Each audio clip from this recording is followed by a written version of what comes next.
Hello, welcome to TechSharmit. In this session, we will cover the further values for RTVSYSVAL command. So, in order to explain the same, I'm taking the program in edit mode. So, first of all, we are declaring few variables here. These variable you can declare by referring the IBM official website. And once variable is declared, then you can directly use RTVSYSVAL command. So, just write RTVSYSVAL, then press F4. Now on this screen you are supposed to pass two parameters. First is the system value which you want to retrieve from the system, and second one is the variable where you want to hold the output. Okay, now press F1 on the first sys field.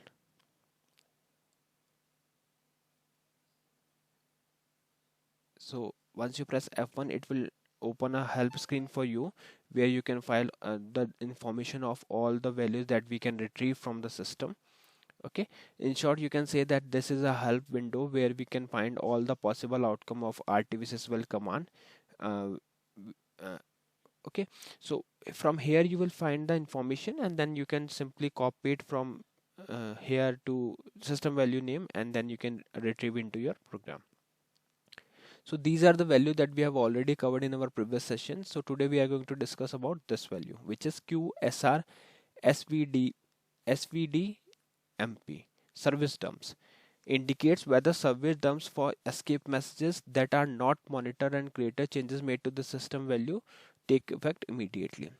So there are various possible outcomes for this, like star DMP user means that user service dumps are created only for jobs, not system jobs, for only for the user job, not for the system job. Then second outcome is star DMP sysval job, means that the service dumps are created only for the system jobs, not user jobs. System jobs include operating system, subsystem, monitors, LU services process, spool readers and writers, and SCPF job.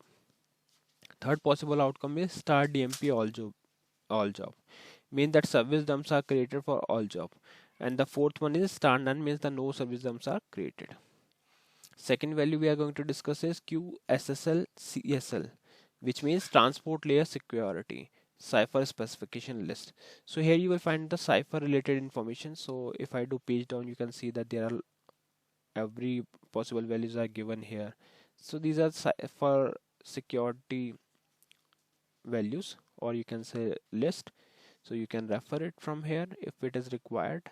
I'm doing page down, and next value we are going to discuss is QSSLCSLCTL, which means transport layer security TLS cipher control. This system value specifies whether or not QSSLCSL cipher specification system value is controlled by the system or by the user. Okay, so these are the possible outcome. You can see these are all the possible outcome that we can get from this value. So once you got the information, then simply hit enter, and after hitting enter you will see that this command will be created, and this command will fetch the passed value, which is QSRVDMP.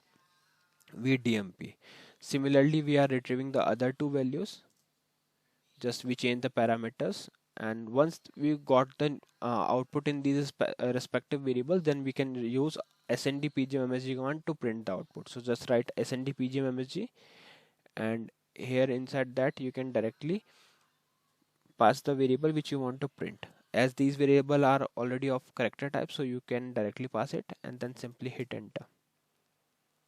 Let's compile and save the program. I'm calling it. So first output we got is star DMP user job, second is the cipher list, and third one is the star user DFN. Okay, so this is how we can utilize RTVSYSVAL command for retrieving the system values. I hope this session is clear to all of you. In the next session we will discuss few more things. So thank you for watching TechSharmit.